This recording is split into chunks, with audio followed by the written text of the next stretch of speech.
ġabru insara bl-akbar ferħu ħeġġa amoru imoru sa Betlehem. Emmi ben Allah farna rawhim wiled nien ixteħtu fl-ard bil-qima nien ixteħtu fl-ard bil-qima nien ixteħtu fl-ard bil-qima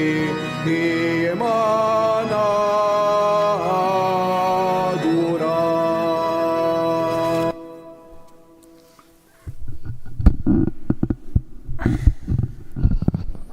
Fl-isem tal-Missier u tal-Iben u tal-Ispirtu Santu. Amen.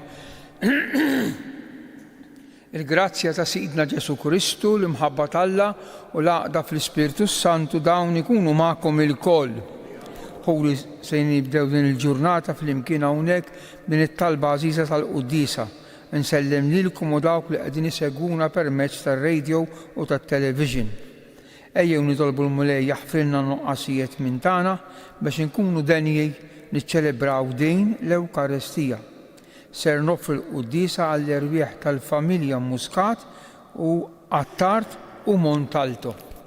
Ħuti, ejjew narfu n-nuqqasijiet minn tagħna.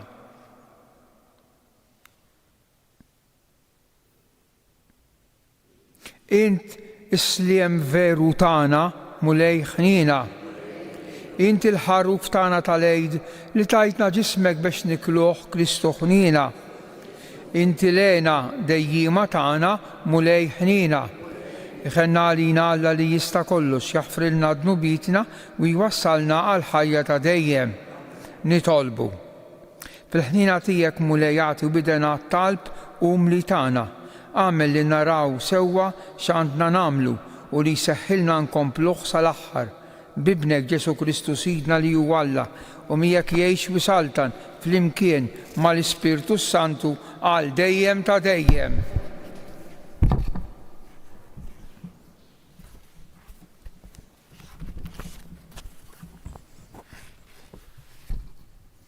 Qari mill-Ittra lil-Lut.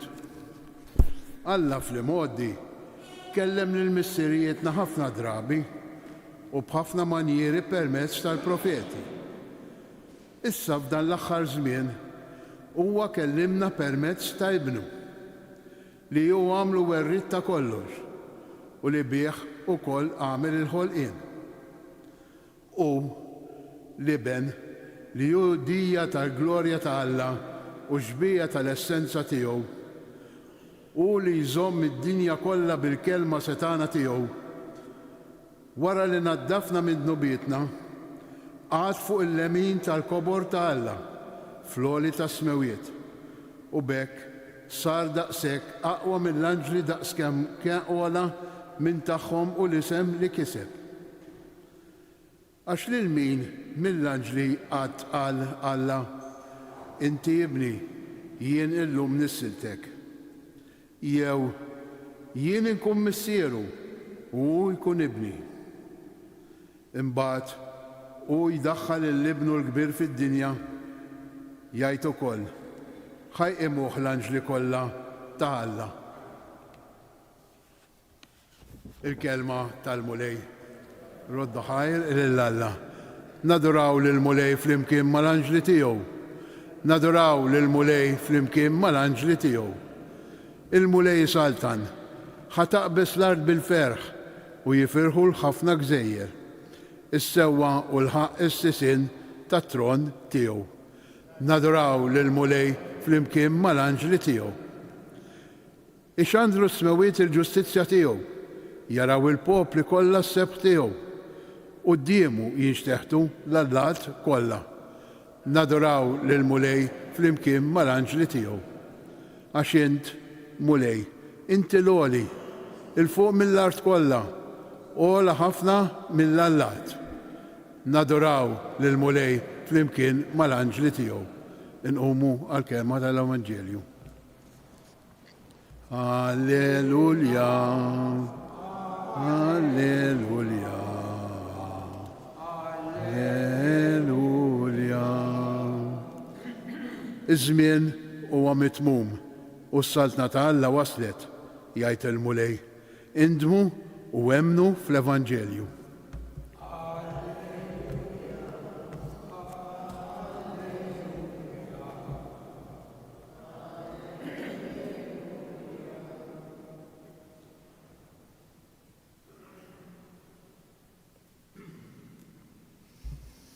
Il-mulej ma'kom, qari mill-Evanġelju skont San Mark. Wara li arrestaw il-Ġwanni, Ġesu mar il-Galilija ixandar l-Evanġelju ta' Alla u jgħid iż-żmien huwa mitmum u s-saltna ta' Alla waslet, indmu u emnu fil-bxara tajba. Waqt li kien għaddej ma' xatt il-baħar tal-Galilija lemaħ lil ġmun u l-ħoħindri qegħdin ikalaw ixbek fil-baħar għax kienu sajjida. U Ġesu qalilhom ejjew warajja u nagħmel minnkom sajjida tal-bnedmin u minnu fih telqu xbiek u marru warajh. Wara li mexa ftit ieħor ra l-ġagbu ta' Zebedew u l-ħoħ Ġwanni fid-dajsa qegħdin isewwu xbiek u minnu fih sejħilhom. U huma telqu l-missierhom Zebedew fid-dajsa mal-lavranti u marru warajh. Il-kelma tal-mulej. Mena il-bieraħ mal-festa tal-Magħmudija tal-mulej, il-Knisja tagħlaq iż-żmien tal-miliet. Għalkemm kantajna ninġabru Jan Sara dik suppost bdejnija, imma it-tekniċi ma kunux kapaċi ma ngħidulhom xejn. Għal qed żmien il-miliet. Qabel kien hemm żmien l-Avvent, imbagħad għaddejna mill-perjodu ta' żmien il-miliet. Issa millum it-tnejn sal-erba' tal-irmiet ras ir-Randan ngħidulu żmien ta' matul is-sena. Difatti anke l-kulur inbidel il-bisna l-aħdar ifisser tama, speranza, żmien ta' matul is-sena. U anke l-qari bdejna nisimgħu siltiet minn żewġ kotba tal-Iskrittura oħra. L-ewwel lezzjoni smajnija mill-ewwel mill-bidunet, chapter 1, verse 1, littra lil Lut, l-ewwel kapitlu. U l-Vanġelu l-istess ta' San Mark, l-ewwel kapitlu vers 14. Ħanibqgħu nisemgħuhom matul dan iż-żmien ta' matul is-sena, mhux dawn biss. Ħanagħmel riflessjoni fuq l-ewwel paragraf tal-ittra lil Lut. Din hija ittra minn kitiba ma nafux. Laqas interessana minn kitiba, l-importanti t-tagħlim tagħha u li qiegħda fil-Bibja, waħda mill-kotba tal-Iskrittura. Miktuba mill-Ludi lill-komunità ta' Lut. Infatti titratta ħafna fuq is-sakrifiċċji fit-tempju, fuq il-qassis il-kbir, fuq il-qassisin l-oħrajn, fuq il-festi. Għax lil min kitiba kienu jifhmuhom dawn l-affarijiet, però rid jgħallimhom milli dawn għaddew u sabu t-twettaq tagħhom fi Kristu. Qassis il-kbir issa għandna l-Kristu. Wara kif jibda kemm sabiħ. Alla fl-imgħoddi, in the past tense, fl-imgħoddi kellem il-missirijietna, kellimhom, għallimhom biex ħafna drabi u b'ħafna manjieri. Dik il-kelma ħafna manjieri tfisser anke b'kastigi ta' Alla jkellmek biex noqgħodu attenti. Ħafna manjieri permezz tal-profeti. Il-missjoni tal-profeti dik kienet li jgħallmu, jiftħu għajnejn in-nies. Issa qed naqra dan l-aħħar żmien isimgħu kien sabiħa. Alla kellimna issa l-paġna nqalbet, kellimna permezz ta' ibnu il-qawwa ta' twelid, permezz ta' ibnu li ju għamlu werriet ta' kollox u li bih ukoll għamel il-ħolqien. Ġifi hawnhekk hawn żewġ frażijiet kbar tqal ħafna. Mela kellimna għax twilet ibnu, batilna lill-ibnu biex jgħallimna ibnu, jgħallimna l-Vanġelu. Il-Vanġelu tfisser aħbar it-tajba. U bih Alla bibnu għamel il-ħolqien, ġifieri Alla l-tieni persuna flimkien ma' Alla l-Missier ħolqu id-dinja. Fil-bidu kien il-verb San Ġwan u l-verb kien ma' Alla u l-verb kien Alla u kollox sar bih. Issa mbagħad hija sentenza tqila ħafna. U liben id-dija tal-glorja ta' Alla kemm hi sabiħa ħawti. Ħanieqaf. Mela dan liben li der fostna, dan liben x'inhu, dan minnu? Kif għamlu, kif x'qalilna minnu? U id-dija jiġifieri il-leħ tal-glorja. Glorja l-Alla. Il-glorja ta' Alla tidher fil-poplu. Il-glorja ta' Alla deret fuq il-muntanja Tabor, meta Ġesu tbiddel. Id-dija tal-glorja ta' Alla. Mena Ġesu għal kemm aħna narawh minn barra kollox bħala bniedem, kollox bħalna jgħidilna dan l-istess awtur tal-ittra bħalna fuq barra dnub, minn barra imma huwa d-dija tal-glorja ta' Alla. Alla fibnu batilna l-isbaħ u l-aqwa u l-eżes regal li seta jibatnax. Aħna fibnu irridu naraw il-glorja ta' Alla. Issa ibnu fut il-eżis, ibnu għallimna permezz tal-Vanġelu. U għalhekk issa bdejna naqraw il-Mark fejn l-ewwel paragrafi. Mark jgħidilna meta Ġesu dan Ġesu ta' 30 sena għaddej mixtajta tal-Galilija u beda jsejjaħ biex jgħinuh. L-ewwel apostli x'mhum Indrej u 2 oħra, Ġakbu u Ġwanni. U interessanti jgħidilna dawn ħallew kollox u marru wara Ġesu. Kienet l-ewwel sejħa li Ġesu għamel biex jibda jiġbor 12 apostli li kellhom ikomplu x-xogħol ta' tħabbir tal-Evanġelju li beda jgħallimnaw.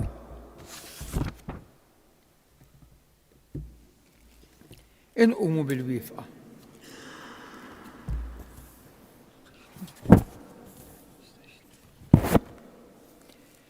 Nitolbu lill-Alla l-Missierna biex nilqgħu id-don tal-paċi ta' Ibnu li sejħilna l-warajh. Għad-don tal-għaqda fl-imħabba fost daw kollha li jemmnu fi Kristu nitolbu.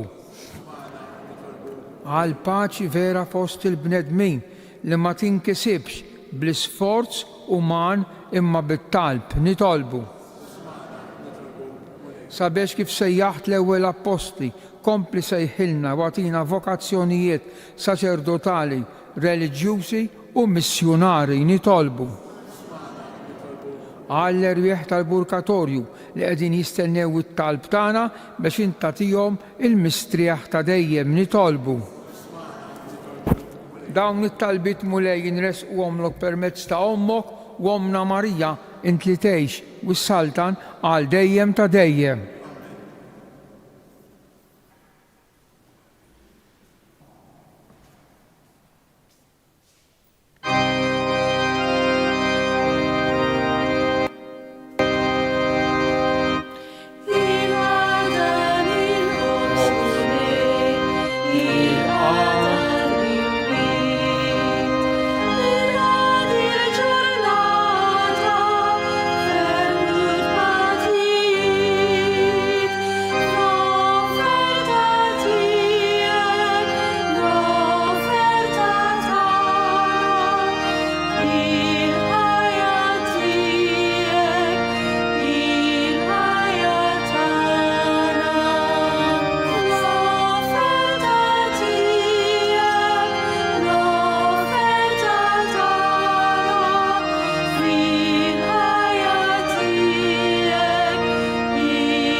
Itolbu ħuti biex is-sagrifiċċju tiegħi u tagħkom ikun joġob l-Alla il-Missier li jista' kollox.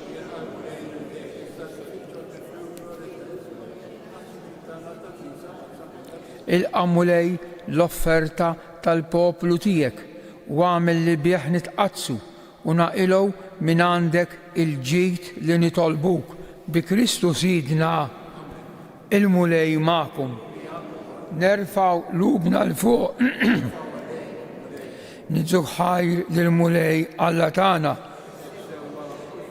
Sewwa u xira tas-sew mulej Misser Qaddis Alla ta' dejjem li tista' kollox. Tajjeb u taġi tas-salvazzjoni tagħna li dejjem u kullimkien inroddulek ħajr bi Kristu Sidna. Feħin toġbok kollox iġġedded u lilna wkoll tajtna li nieħdu sehem mill-milja tiegħu. Għax għad li kellu n-natura ta' Alla xejjen lilu nnifsu b'demmu li xerret fuq is-salib qaqqad fis-sliem il-ħlejjaq kollha. Għalhekk intollejtu fuq kollox u sar is-salvazzjoni ta' dejjem għal kull min joqgħod għar-rieda tiegħu. Għalhekk mal-anġli u mal-arkanġli, mat-troni u mad-dominazzjonijiet, mal-tajja kollha tal-eżerċiti tas-sema intennu l-innu tal-glorja tiegħek u ngħidu bla qeda Qaddis. Ismewwitu l-art. Osanna.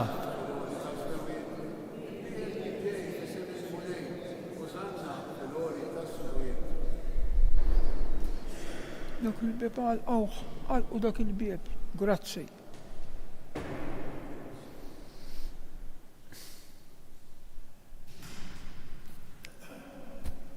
Qaddis tassew int mulej, inti lajn ta' kull qdusija. Qaddes għalhekk nitolbuk dawn l-offerti bil-barka tal-Ispirtu tiegħek biex isiru għalina l-ġisem u d-demm ta' Sidna Ġesu Kristu. Li meta kien se jingħata biex minn rajħ ibati, din il-kelma li tħassibna minn rajħ, għax retu bata, għax iħobbna biex jifdina, minn rajħ ibati ħal-ħobs, radd il-ħajr, qasam, tal id-disċipli għalilhom ħudu u kulu il-koll minn dan.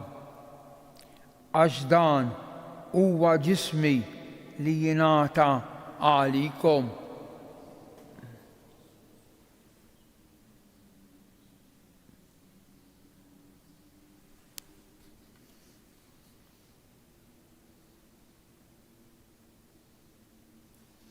Ekku koll wara li klaħħal kalċi reġa' radd il-ħajr tal id-disċipli tiegħu għalilhom ħudu u xorbu minnu il-koll għax dan huwa l-kalċi ta' demmi tal-patt il-ġdid li jibqa' l dejjem, id-demm li jixxerret għalikom u għall-bnedmin kollha għal maħfra tad-dnubiet.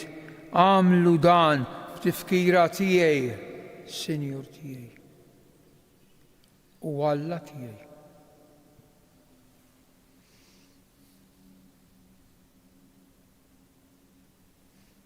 Dan hu il-misteru tal-fidi, inħabbru l-mewt tiegħek mulej. Għalhekk aħna nagħmlu dam tifkira tal-mewt bil-qawmin ta' Sidna Ġesu Kristu. Nofrulek mulej il-ħobs tal-ħajja u l-kalċi tas-salvazzjoni u nroddulek ħajra xogħbok tilqana quddiemek biex naqduk. U miċ-ċokon tagħna nitolbu li l-Ispiritu Santu jaqgħadna f'ġisem wieħed lilna li nieħdu sehem il-ġisem u d-demm ta' Kristu. Ftakar mulej fi knisja tiegħek imxerda mad-dinja kollha u taqa' fl-imħabba flimkien mal-Papa Franġisku mal-Isqof tagħna Anton u mal-Ministri tiegħek kollha. Ftakar ukoll f'ħutna li raqdu bit-tama tal-qawmien fil-qaddejja tiegħek l-erwieħ tal-familji Muscat, Attart u Montalto. Daħħalhom quddiemek fid-dawl tas-sebħ tiegħek. Ħenna għalina l-koll nitolbuk, għati lilna wkoll il-wirt tal-ħajja ta' dejjem flimkien mal-Verġni Mqazzom Alla Marija, ir-raġel tagħha San Ġusepp, l-Apostli u l-qaddisin kollha li jgħixu fil-ħbiberija tiegħek sa mill-bidu tad-dinja. Għamel li magħhom infaħruk u nsebħuk b'Ġesu Kristu ibnek. Bi Kristu, ma' Kristu u fi Kristu jingħata lilek Alla Missier li tista' kollox flimkien mal-Ispirtu Santu kull ġieħ u glorja għal dejjem ta' dejjem. Ejjew inkomplu nitolbu kif għallimna u ridna nagħmlu li benta Alla għas-salvazzjoni tagħna. Missierna jitqaddes ismek kif is-sema hekk fl-art. Ħobżna ta' kuljum għatina llum, aħfrinna dnubietna bħalma naħfru lil min hu ħati għalina. La ddaħħalniex fit-tiġrib, iżda ħrisna nitolbuk mulej minn kull deni, għatina fit-tiba u ħina tiegħek il-paċi fi żmienna biex inkunu ħielsa dejjem mid-dnub u mħarsa mill-inkwiet. Aħna nistennew u nittamaw il-għena u l-miġja tas-Salvatur tagħna Ġesu Kristu. Mulej Ġesu Kristu li jgħid l-Apostli tiegħek inħallilkom isliem, nagħtikom isliem tiegħi la tħares lejn dnubietna, iżda ħares lejn il-figli tal-Knisja tiegħek. Għatija sliem u l-għaqda li jien trid fiha, int li tgħix u s-saltan għal dejjem ta' dejjem. Il-paċi tal-mulej tkun dejjem magħkom. Għatu bil-paċi lil xulxejn, paċi magħkom.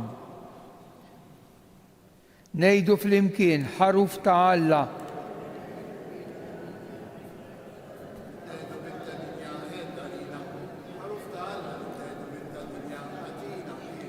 Dan hu l-ħaruf ta' Alla li jneħħi d-dnub tad-dinja jien aħna mistiedna għal din l-ikla ta' dan il-ħaruf. Mulej tidħol taħt is-saqaf tiegħi iżda għid kelma waħda u ruħi tkun infejqa. Il-ġisem ta' Kristu iħarisni għal ħajja ta' dejjem. Amen.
Jew nirringrazzjaw is-Sinjur Alla tal-li kif qalilna littra lil Lut għall-imħabba tagħna bagħat il-liben tiegħu waħdini fostna. biex jgħallimna u kellimna. Glorja lill-Missier u lill-Liben u lill-Ispirtu Santu. Grazzi, Sinjur Alla, u aħfirli, Sinjur Alla. Nitolbu. Fil-ħnina tiegħek mulej, iċ-ċokontana nitolbuk biex bħalma inti ġeddidna bis-sagramenti tiegħek hekk ukoll tagħmel li naqdu kif jixraq billi ngħixu ħajja li toġbok bi Kristu Sidina. Il-mulej magħkom. Iberikkom u ħariskom Alla li jista' kollox il-Missier u Liben u l-Ispirtu is-Santu. Amen. Morru fil-paċi ta' Kristu.